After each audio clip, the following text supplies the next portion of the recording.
I have exactly 2 hours and 17 minutes to do something that has never been done in history. Land a plane in the middle of Times Square on New Year's Eve with 1 million people watching the countdown. Because 5 years ago tonight, at this exact moment, I made the worst mistake of my life. I walked away from my wife Sarah when she needed me most. And tomorrow morning, she is getting on a plane to London with our daughter to start a new life without me. And the only way I can stop her, the only way I can prove I have changed is to do the one thing she always said I was too afraid to do: something impossible. Something that scares me more than losing my pilot license, more than going to jail, more than dying. My name is Daniel Morrison. I am 34 years old. I have been a commercial pilot for 12 years, and I have played it safe my entire life. I follow rules. I avoid risks. I never take chances, and that is exactly why Sarah left me. Because when her mother was dying and she begged me to quit my job and move across the country to be with her family, I said no. I said it was too risky. I said we needed the stability. And she looked at me with such disappointment and said, "Daniel, you will never do anything brave. You will never choose love over safety." And she was right, and I lost her. And now I have one chance. One impossible, insane, dangerous chance to prove she was wrong, to show her that I would risk everything for her and our daughter. And that chance is landing a Cessna in Times Square at midnight on New Year's Eve. It is 9:45 p.m. on December 31st, and I am sitting in a Cessna 172 at a small airfield in New Jersey, and my hands are shaking so badly I can barely hold the pre-flight checklist, and I keep thinking, this is insane. This is career suicide. This is potentially actual suicide. But then I look at my phone and see the text Sarah sent me 3 hours ago. "Daniel, please do not try to stop us tomorrow. We need a clean break. We need to move on." And something inside me snapped, because I have spent 5 years trying to win her back. 5 years of therapy and apologies and promises, but words mean nothing anymore. She needs action. She needs proof. She needs me to finally be the man she always hoped I would become. The idea came to me 2 weeks ago when Sarah told me she had accepted a job in London and was taking Emma, our 7-year-old daughter, with her. And I panicked. I begged. I offered to move to London too. But she said, "No, Daniel. You had your chance to choose us, and you chose your comfort, your safety, your fear. And I cannot spend the rest of my life with someone who will always pick the easy path." And I sat there in that coffee shop watching the woman I love prepare to leave forever, and I thought about all the times I had let fear control me, all the opportunities I had missed, all the moments I had played it safe, and I hated myself. That night I could not sleep, and I turned on the TV, and there it was, the New Year's Eve coverage from Times Square, with reporters talking about the 1 million people who gather there every year to watch the ball drop. And suddenly I remembered something Sarah had said on our first date 10 years ago. We were talking about dreams and fears, and she said, "I always thought the bravest thing someone could do is something public, something where everyone is watching, where failure means humiliation, where you cannot hide." And I asked her what she would consider the ultimate public act of courage. And she laughed and said, "I don't know, landing a plane in Times Square on New Year's Eve in front of 1 million people. That would be pretty brave." It was a joke, obviously just a random hypothetical, but sitting there in my apartment at 3 a.m. watching the preparations for this year's celebration, I thought, what if I actually did it? What if I landed a plane in Times Square at midnight, right as the ball drops? Right as 1 million people count down to the new year? And I looked up the logistics, and my pilot brain started calculating, and I realized it might actually be possible. The square itself is too crowded. But there is a brief window right before midnight, when police clear a secure zone around the ball for safety, and that zone is approximately 200 feet long. And if I came in from the north using a short field landing technique, if I timed it perfectly, I could touch down right as the ball drops. Right as everyone is looking up, not down. The more I researched, the more feasible it seemed. Insane. Yes, illegal. Absolutely dangerous beyond measure, but technically possible. And I thought about Sarah, about the disappointment in her eyes when I chose safety over her, about our daughter Emma, who barely knows me because I am always working, always playing it safe, always choosing the comfortable path. And I decided that even if this kills me, even if I go to prison, even if Sarah still leaves, at least I will have finally done something brave, something that proves I can change, that I can choose love over fear. I spent the next 2 weeks planning in secret. I studied flight patterns around Manhattan. I researched NYPD security protocols. I watched hundreds of hours of New Year's Eve footage to understand crowd movements, police positions, camera angles. And I modified my Cessna, stripping out every non-essential component to reduce weight, installing high-intensity landing lights that could illuminate my approach. And I practiced short field landings over and over until I could consistently stop within 150 feet. And every time I practiced, I thought about Sarah, about proving to her that I am not the coward she thinks I am. I also wrote letters, just in case this goes wrong. Letters to Emma, explaining why I did this. Letters to Sarah, telling her everything I should have said 5 years ago, and letters to my parents and my brother apologizing for the chaos I'm about to cause, because landing an unauthorized aircraft in the middle of Times Square on New Year's Eve will be the biggest news story of the year, and everyone will call me crazy or desperate or a terrorist. And maybe they are right. Maybe I am all of those things. But I am also a man who lost the love of his life because he was too afraid to take risks, and I refuse to let fear win again. At 10 p.m. I start the engine and my heart is pounding, and I can barely breathe, and I think about all the reasons not to do this. I could lose my pilot license, I could hurt someone, I could die. Sarah might not even see it, might not even care. But then I remember her face when she said, "You will never do anything brave." And I push the throttle forward, and the Cessna rolls down the runway and lifts into the cold December night, and there is no turning back now. The flight from New Jersey to Manhattan takes 18 minutes, and I stay low following the Hudson River to avoid radar as long as possible, and I can see the city ahead blazing with lights, and Times Square glowing like a beacon in the center, and I can see the massive screens and the ball suspended above the square, and I think in 90 minutes that ball will drop, and I will either be landing in that square or crashing into a building. And honestly, I do not know which is more likely. But I keep flying because this is not about logic anymore. This is about finally choosing love over fear, finally proving I can be brave. At 11:15 p.m., I am circling over the Hudson at 500 feet, and my radio is exploding with urgent messages from air traffic control aircraft near Manhattan. Identify yourself. You are in restricted airspace. This is your final warning, but I do not respond, because responding means explaining, and there is no explanation that makes sense. And I just keep circling, waiting for my window, waiting for 11:58 p.m., when police will clear the secure zone around the ball, and I will have exactly 90 seconds to make my approach before they realize what is happening and scramble to stop me. I can see Times Square clearly now, even from here. I can see the massive crowd packed shoulder to shoulder, a sea of humanity, all looking up at the ball, all counting down to midnight. And I think about Sarah, about whether she is watching the coverage on TV, about whether she will recognize my plane, about whether this will change anything, or just confirm that I am the reckless idiot she always feared I might become. And honestly, I do not know, but I have to try, because living the rest of my life wondering what if is worse than any consequence I might face tonight. At 11:30, my phone rings, and I glance down and see it is Sarah, and my heart stops, and I almost answer, but I cannot, because if I hear her voice, I might lose my nerve, I might turn back, and I cannot turn back. Not now, not after coming this far. So I let it ring and focus on flying, on staying calm, on preparing mentally for what comes next. And I think about Emma, about how she asked me last week why mommy is sad all the time, and I did not have an answer. Because how do you explain to a 7-year-old that her father broke her mother's heart by being too afraid to choose them? At 11:45, I descend to 300 feet. And I am committed now. I am below the radar coverage. I am approaching the point of no return, and I can see helicopters in the distance, news crews covering the celebration, and I think they are about to get the story of the year, and I start my final approach from the north, coming down Broadway, and I can see the crowd below me, can see their faces turned upward toward the ball, and none of them see me yet. None of them know that in 10 minutes, a plane is going to land in the middle of their celebration.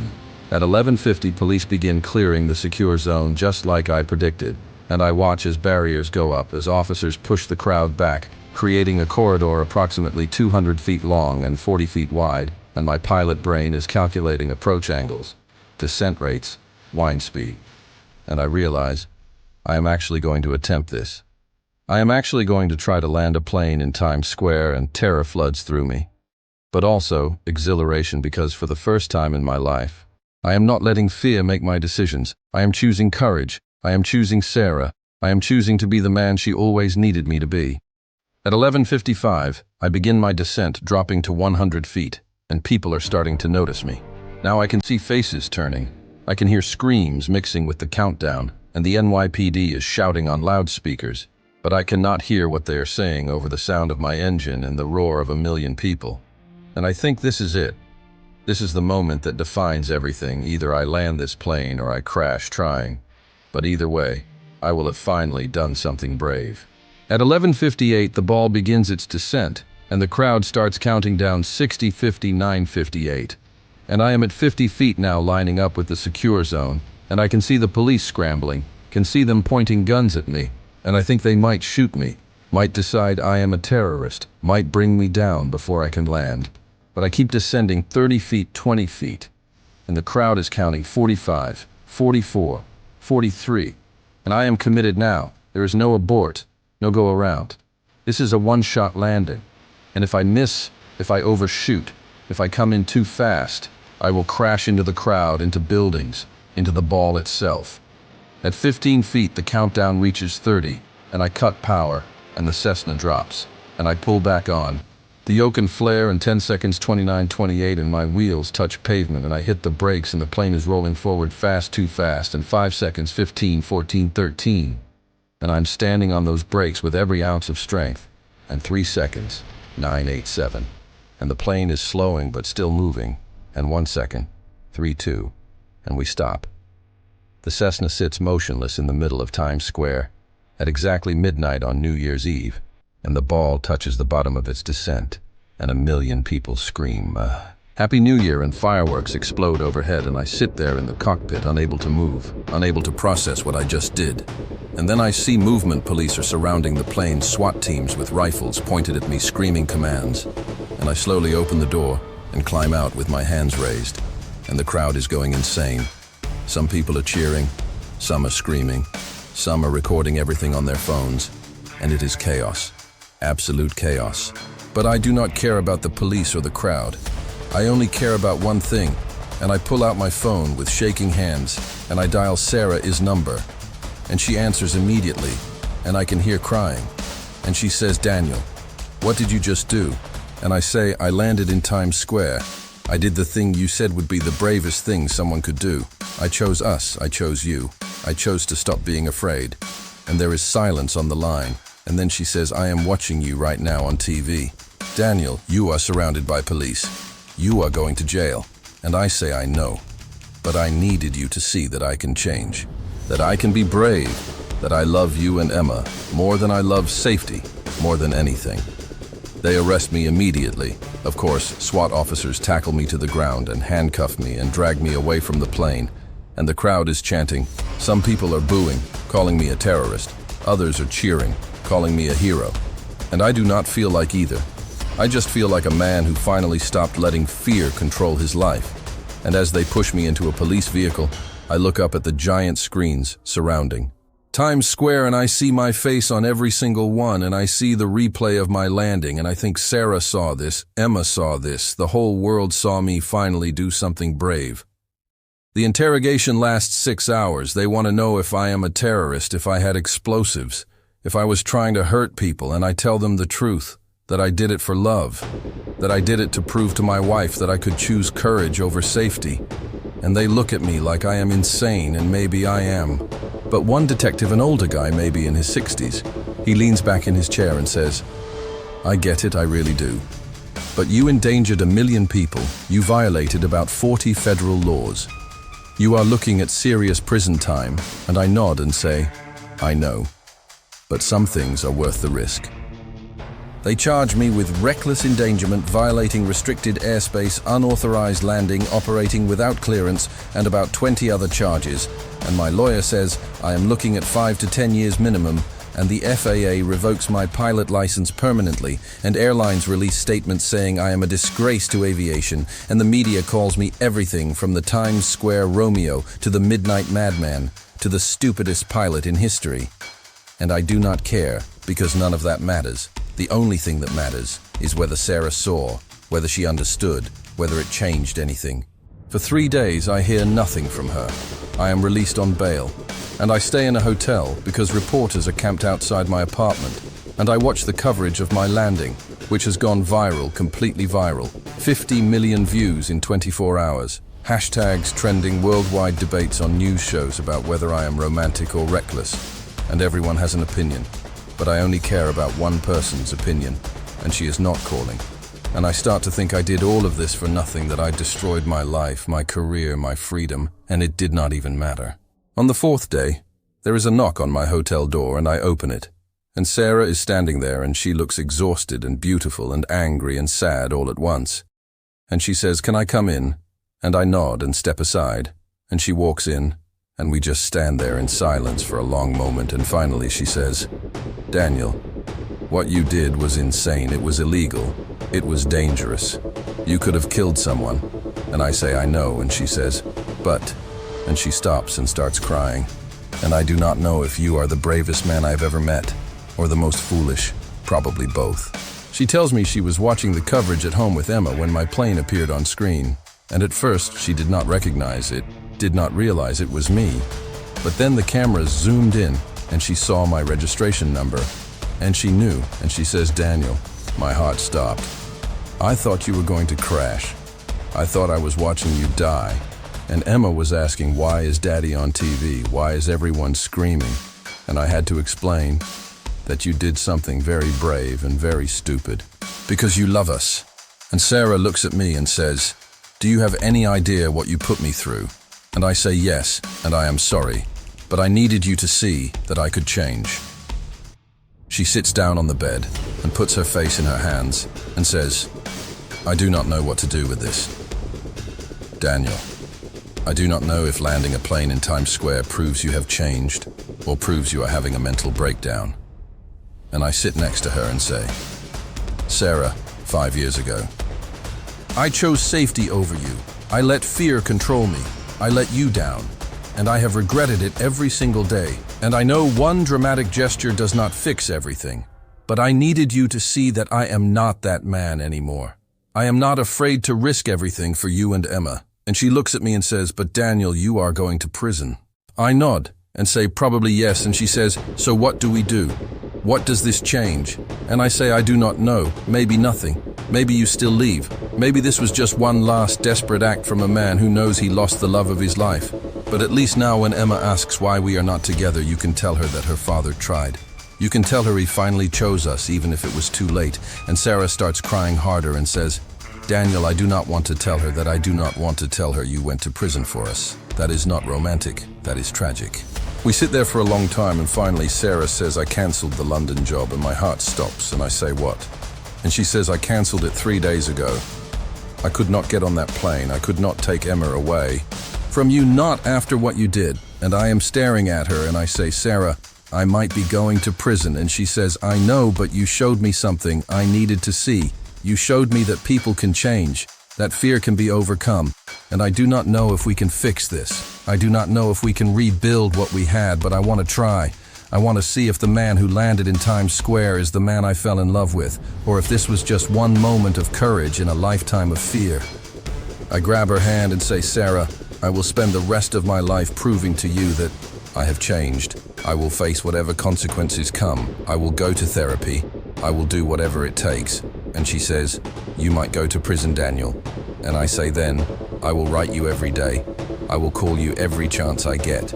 I will spend 5 years, or 10 years, or however long it takes, knowing that when I get out, you and Emma will be waiting, because you are worth it. You have always been worth it." And Sarah looks at me with tears streaming down her face and says, "You are an idiot, Daniel Morrison." And I nod and say, "I know, but I am your idiot. I know." My trial happened 6 months after the landing, and it was a media circus. The prosecution wanted to make an example of me, wanted to show that you cannot just violate federal airspace because you are in love.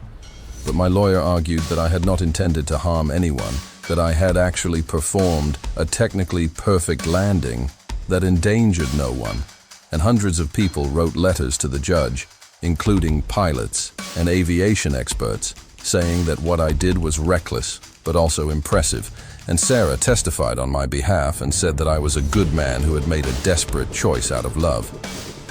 The judge sentenced me to 2 years in a minimum security facility, plus 5 years probation and permanent loss of my pilot license. And as they led me away in handcuffs, I looked at Sarah sitting in the courtroom, and she smiled, that sad, brave smile, and mouthed, "I will wait." And I mouthed, "I love you." And I went to prison, knowing that I had finally done something that mattered, something that proved love is stronger than fear, that some risks are worth taking, that playing it safe your whole life means missing out on the moments that define you. I served 18 months and got out early for good behavior. And Sarah was there at the prison gates with Emma, and we hugged for a long time, and Emma said, "Daddy, everyone at school talks about how you landed in Times Square. They think you are so cool." And I laughed and said, "Cool or crazy?" And she said, "Both." And we went home together, Sarah and Emma and me. And we started rebuilding slowly, carefully, because trust takes time, and healing takes time. But we were together, and that was what mattered. I never flew again, I could not. I lost my license permanently. But honestly, I do not miss it, because I realized that the most important journey is not the one you take in the sky, but the one you take toward the people you love. And sometimes the bravest thing you can do is not land a plane in Times Square, but get up every day and choose love over fear. Choose vulnerability over safety. Choose to be the person your family needs, even when it is hard, even when it is scary, even when every instinct tells you to protect yourself. Because in the end, we do not regret the risks we took. We regret the ones we did not take. And I spent 5 years regretting not choosing Sarah, and I refuse to live with regret ever again. So if you are reading this, if you are facing your own moment of choice, if fear is holding you back from the person or the dream or the life you want, I am telling you, take the risk. Land the plane. Leap into the unknown, because the only thing scarier than failure is wondering what if for the rest of your life. Tentar novamente ou Claude pode cometer erros. Confira sempre as respostas.